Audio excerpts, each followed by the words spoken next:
In this lecture, you'll learn about a basic initial configuration to put on your routers and switches. One of the first things that we'll do is configure IP addresses.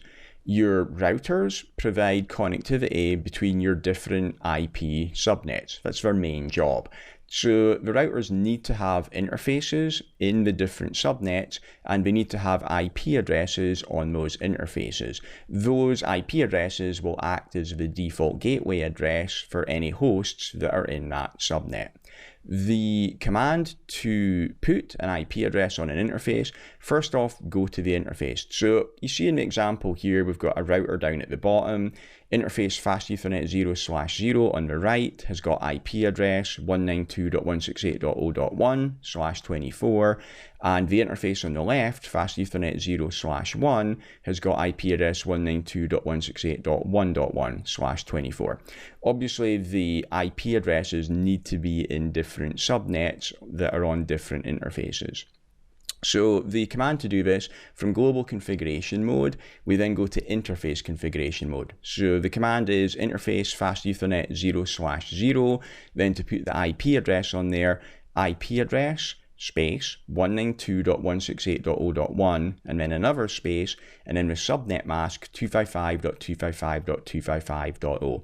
The IP address and the subnet mask are both entered with one command, and you have to enter the subnet mask in full dotted decimal notation. You can't enter /24 in iOS. On our routers, interfaces are shut down by default. So remember to also put in the no shutdown command to bring the interface up.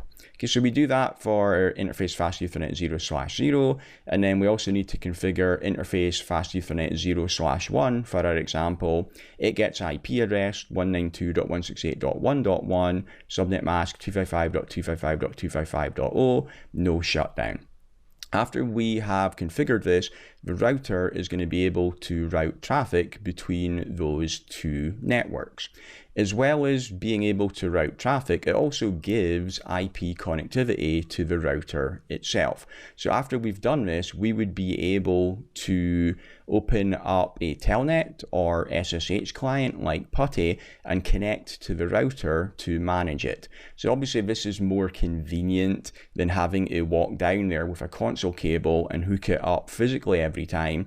Once you've got IP addresses on your router, you'll be able to connect to those IP addresses to manage the router remotely from wherever you are. We're also going to need an IP address on our switch to manage that as well. Now, a layer 2 switch is not IP routing aware. It does, however, support a single IP address which is used for management. So you can't put multiple IP addresses on a layer 2 switch. It will only allow you to put one IP address on there, and that's so that we can, again, telnet or secure shell to the switch remotely to manage it. Unlike on our router where we configure the IP address on an interface, on a switch, a layer 2 switch, the management IP address goes on a VLAN interface, which is a virtual interface. So when we configure our VLAN interface, that's called an SVI, a switched virtual interface. And this is going to be in VLAN 1. Now, I know we haven't covered VLANs yet. They're going to be configured in another section. For all you need to know for now is that the default VLAN is VLAN 1, and all of our layer 2 switch ports on a switch will be in VLAN 1 by default. So to get management connectivity to that switch, we configure our management IP address on the virtual VLAN 1 interface. That will allow us to connect to the switch from the same IP subnet that IP address is in, but our administrators are probably going to be located somewhere else. They're going to be in a different IP subnet. So the switch also needs to be able to get out of that subnet. So just like a normal host would need, it's also going to need to have a default gateway. Our configuration on our switch for our management IP address, interface VLAN 1, then we configure the IP address the same way. So I've got IP address 192.168.0.10, subnet mask 255.255.255.0. Now, on a router, interfaces are shut down by default. On a switch, interfaces are enabled by default. So there wasn't actually any need to do a no shutdown here. However, I'm just in the practice that whenever I configure an interface, I always do a no shutdown on there. It doesn't do any harm, and it saves me having to think, do I need to do a no shutdown or not? Just always do a no shutdown whenever you configure an interface. It saves you forgetting it. Then we exit back to global configuration mode, and to configure the default gateway, the command is IP default gateway, for our example 192.168.0.1. So that will give us IP connectivity on the switch, and we'll be able to ping the switch now and ping out from the switch as well. Now, I said that this IP address is for management. We actually need to do some additional commands as well to allow telnet and or SSH access into the switch. We'll cover those in the later section, which is securing Cisco devices. So let's have a look at how to do this in the lab. For the lab example, we've got router R1, and we're going to configure IP address 192.168.0.1 on the physical interface fast Ethernet 0/0. That's going to be the default gateway address for our switch, which is switch 1. Switch 1 is going to be connected to the router through physical interface fast Ethernet 0/1, and that will be in VLAN 1 by default. For the management IP address, we will configure that on the VLAN 1 switched virtual interface. We'll give it IP address 192.168.0.10. Once we've done that, the switch should have connectivity to 192.168.0.1 because it's on the same subnet. We want it to have connectivity to other subnets out through the router though, so we'll also configure the switch with an IP default gateway address of 192.168.0.1. Okay, let's have a look at this in the lab. So I better configure the router first because this has just got a new configuration as well. So I'll go to enable on here, configure terminal, and let me just jump back to the slide to check the IP address on here. Okay, so interface fast Ethernet 0/0. I'm going to give it IP address 192.168.0.1. So interface fast Ethernet 0/0, IP address 192.168.0.1, a space, and then I configure the subnet mask, which was 255.255.255.0. Now this is a router, so the interface is shut down by default, so I have to remember to do a no shutdown on here. Okay, so that's the router configured. Then if I go on to the switch, enable and configure terminal, and let's have a look at the diagram again. This was on the VLAN interface 192.168.0.10. So interface VLAN 1 and IP address 192.168.0.10, 255.255.255.0, and this is not shut down by default anyway, but it doesn't do any harm.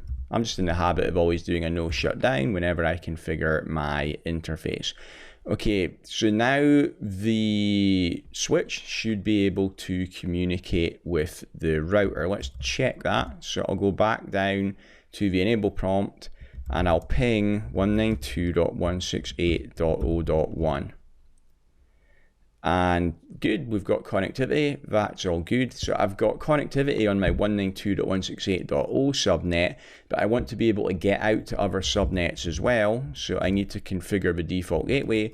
The command for that is IP default-gateway, and the router was at 192.168.0.1. Okay, so that is the initial IP connectivity configured on there. If we go back to the slides again, and I've made a note down here that this is how you configure the management IP address.